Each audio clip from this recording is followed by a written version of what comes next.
So when I met John, it was what, end of February, early March 2005. And when I met him, you know, I don't, just because he couldn't spend that much time with me. February the 1st. Yeah. So she was in intensive care. He was the son that lived there. Cirrhosis of the liver. Yeah. So, but did he die a year before? Did he die in 2004? Yeah. And when did your dad die? 2003? 3. Okay, so this is how it goes. February, and I was in the hospital in March, wasn't I? No, you were in 2005, so that's when I met John. So the father died in 2003. The son and brother died in 2004. Early 2005, she was in intensive care. Really sick. Not a very good prognosis. Not a very good prognosis. Essentially she had septicemia, but thank God for some wonderful doctors and some brilliant drugs. I don't know what septicemia is. Infection of your blood, like then it just takes over. I think it starts as a small infection. Small infection. I think it started off as a pneumonia, and then eventually it spreads, and you know. But it didn't get caught. Dr. Coco saved my life. Yeah, Dr. Coco. Yeah. But it didn't get caught until. Like, she would go. 108. From what I heard was she would go to the hospital. The doctor said the only reason I didn't die, I was too sick to die. He's never seen anybody that sick and didn't die. That's what the doctor told me. It wasn't my time to go.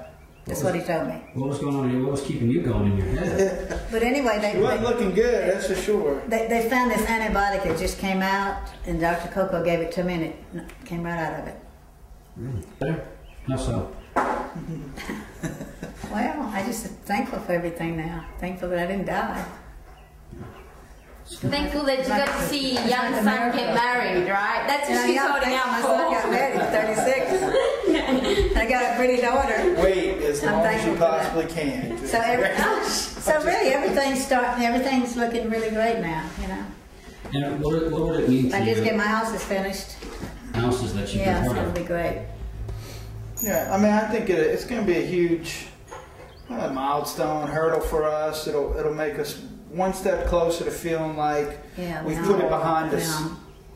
You know, we've all adapted really well, new experiences. But I think this is a move forward. I don't think we'll truly appreciate until we're actually walking in the door saying, "I'm home." Yeah. And then I think it'll sink in, because it's been such a long projected goal that you know, you live your life every day, but we're getting closer every day. So it's going slow though. I know, it's like I would never imagine my family having a babysitter, but I hope they do. Yeah. You never know what life brings, you know. You move in a neighborhood, you never know what. You don't think about that far ahead. I would have never guessed it. I mean, you just, as a kid growing up, you just don't think about that kind of stuff. I would never thought I was living in New York. He was a terror when he was growing up. I thought him and my grandson. Oh, that two together. Well, I mean, essentially, I never thought we'd ever grow up. And I can tell you now that if it wasn't for Mum, like if John's mother wasn't around, we wouldn't be coming back to New Orleans. I would have made him come to Australia, and we would have, let's just say, if his mother wasn't around. There's no way I'd be coming here. You know, so. She's sweet, I love it. No, how would it make you feel? Oh, great, yeah. So go ahead and repeat that as a whole statement. That's what we're waiting for, yeah. I think it would be great to get back home. You know, it's been a long time. So, I think it'd be really great. Yeah. Because you know, we haven't been home since what, 2005. Yeah. Been living here and there and with different people, and finally rented a house, and then we finally bought a little house. But it's not home. This is home. Like being just across the canal is not home. I'm right across the canal now, but this is home. You're literally 2 minutes away, and that's not home. Yeah, 5 minutes from my other house. Yeah. This is not home. When you cross that canal, you feel like you're home. That's better than this is New Orleans. We live in New Orleans. You know, I guess my husband and my son would be very proud if we moved back, especially in his house. That's why we're doing it. Yeah. I think if we'd have waited, that we would have just decided not to do anything. I just think that after too long of not doing anything, I think we've invested ourselves back into this house more than once already. So we're in it for. I mean, we have to complete. We're in it for the long haul. We can't back out now. This is our second go around of trying to do this house, and I mean, I don't know. I guess we just want to accept failure. I don't know.